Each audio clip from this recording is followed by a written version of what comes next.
What's good, Josh? I'm Makai. Welcome back to my channel. Make sure you leave a like, comment, and subscribe. And if you're new, make sure you subscribe. I'm trying to hit 1,000 subscribers, and every subscriber helps. So if you enjoy the NBA as much as I do, please subscribe.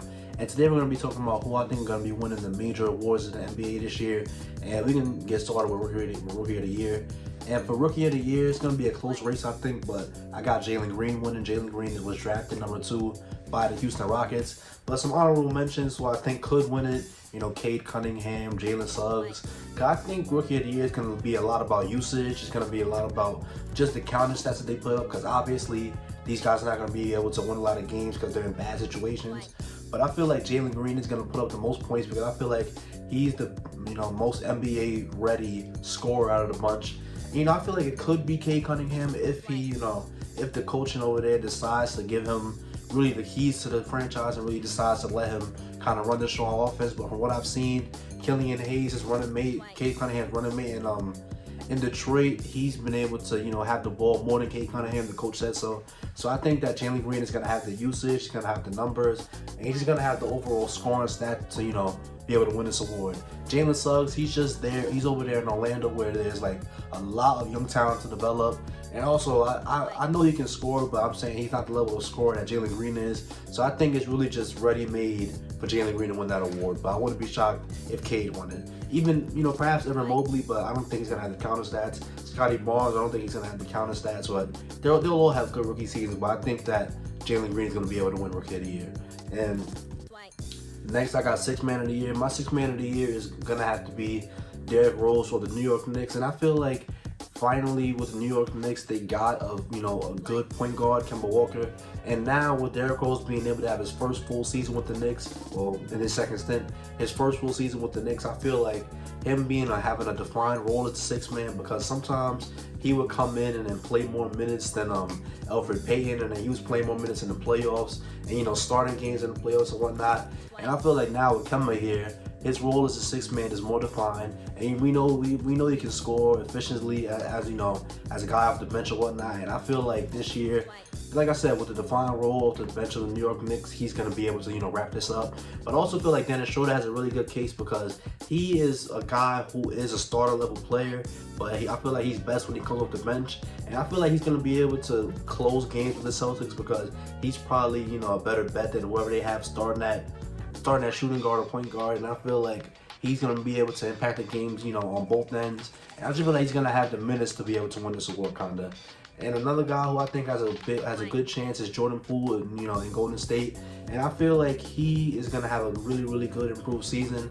And with him he's probably going to be able to, run the second unit. So he's probably going to get a lot of, on-ball touches. And I feel like that's going to, really strengthen his case for Sixth Man of the Year. But honestly, I got Derrick Rose. I think he can put up like 16, 17 points per game on good efficiency. And just the Knicks are going to have a lot of publicity. They're going to win a lot of games. So I just think that he's the choice for Sixth Man of the Year. Now, for Defensive Player of the Year, I have Anthony Davis winning it. And I have Anthony Davis winning it because we've seen him whenever he gets like a year off due to injury and whatnot. Like the year before 2020 when he was injured with the Pelicans, he came back the next year kind of rejuvenated. He's always been an elite defender, but I feel like 2020 he really showed that he was really that guy on defense. And I feel like after missing a large chunk of last year with injury and having the whole summer off, no Olympics, no nothing, I feel like he's gonna come back rejuvenated again this season. And I also feel like with a lot of the changes the Lakers made, they shipped off all those defenders for Westbrook. I feel like it's gonna be even more important for Anthony Davis to be able to be kind of the defensive leader for the Los Angeles Lakers. I feel like it's gonna be more, it's gonna rely on a lot of him. It's going to rely on him being a great defender even more than it has in the past with the Lakers, because now the guys are going to be able to get to the rim easier because they don't have to go past, Kentavious Caldwell-Pope and Kyle Kuzma now. Now they got to go past guys like Kent Bazemore, Trevor Ariza, guys like that. Not saying that those guys can't defend, but they are lesser defenders than their counterparts that are in Washington right now. So I just think that it's all going to fall in place for Anthony Davis to win Defensive Player of the Year, because his defense is going to have to be, more showcased now. And especially since he's switching the position to the center, I think that he's going to be able to, switch a lot more. He's going to be able to defend the rim a lot more. And I just think that it's set up for him to win Defensive Player of the Year. And now Giannis, I feel like Defensive Defensive Player of the Year, it's always kind of the same guys, you know, AD, Giannis, Gobert. Any one of those guys can win it, but I just think that from a media perspective, because let's be honest, all these awards are just, you know, media guys and just how they feel. So a lot of it is, you know, narrative based, storyline based. And I just feel like, you know, they're probably not going to want to give Gobert another one, and they just gave Giannis one, so, you know, that plays a factor as well. But any one of those guys are Defensive Player of the Year level defenders, but I just think that, you know, storyline and all that media does, I just think that Anthony Davis is going to be able to win it. And my most improved player of the year is probably OG Anunoby of the Toronto Raptors. And I made a video talking about OG, or talking about a couple of guys, but basically, I think that with Pascal Siakam being out and with Kyle Lowry leaving, he's going to be able to have an increased usage. What I saw last year from him in the second half of the season, he was driving more, he was showing more, you know, creativity with his handle, he was showing more shot creation stuff.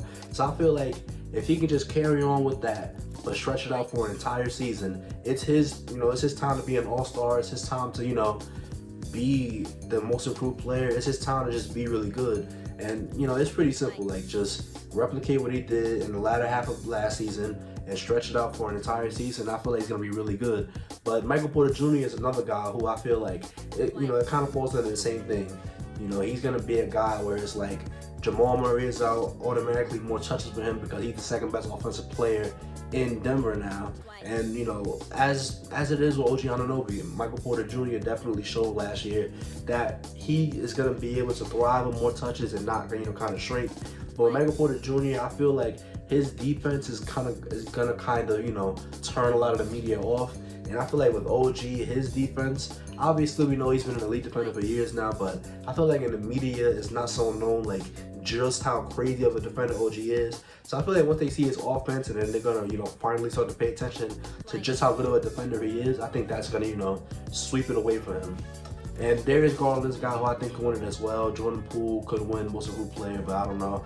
But yeah, that's about it. And finally, MVP. Now my MVP pick, MVP for me is kind of like a complicated award because there's so many guys who can win it, and there's no, like, you know, set criteria, and it's just a lot of politics going to it, storylines and whatnot.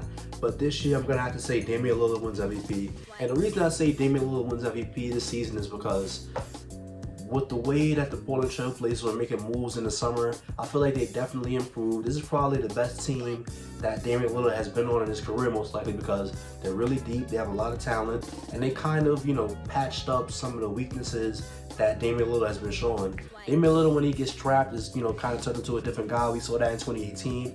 So I feel like they got guys who can make plays with the ball on their own, and, you know, whether it be for themselves, whether it be for, you know, for their teammates, they kind of added those kind of guys. So I feel like they're kind of making the game easier for Damian Lillard. We know Dame, you know, great shooter, great finisher, great passer, one of the best shooters in the NBA, in NBA history. You know, 30 points per game, 8 assists type guy. Like, we know who Damian Lillard is, but I just feel like with the way the Western Conference is, you know, Denver's hurt, the Clippers are hurt, and I feel like, you know, Golden State is really good, but I feel like Portland is better than them, and I just feel like Portland is better than Dallas as well. So I feel like if Damian Lillard can get to that 4th seed kind of range, I feel like it's his award for the taking, because for them to get to the 4th seed, obviously Damian Lillard is gonna, you know, have to have an MVP level type season. But I feel like this is finally the year that, you know, we get a new MVP that's not like a repeat or whatever it is. Besides last year, obviously, because Jokic won. But yeah, I feel like Dame is the guy. But at the same time, I know Giannis is gonna have an MVP level season. I know the same with LeBron, AD, all the Brooklyn Nets, probably not Kyrie, but KD and Harden. But usually, historically, we've seen that when there's so much talent on one team, usually no player on that team is able to win MVP. We saw it with the KD Warriors. Like, that's just kind of the unwritten rule of MVP. So I feel like if not Damian Lillard, I feel like Jason Tatum has a shot, because with the way the East is, they're kind of in that range where I can see them being 4, I can see them being, you know, 7. But I feel like if things go well, Damian Lillard is definitely going to be in the conversation. And who else?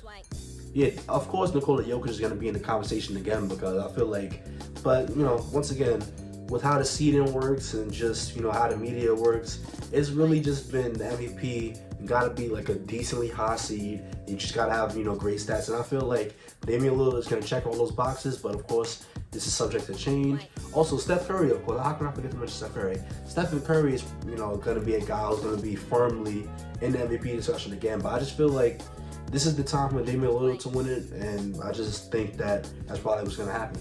But let me know who you think is going to win the awards in the comment section down below. And if you take to end this video, thank you. Don't forget to like, comment, and subscribe. And I'll see you on the next one.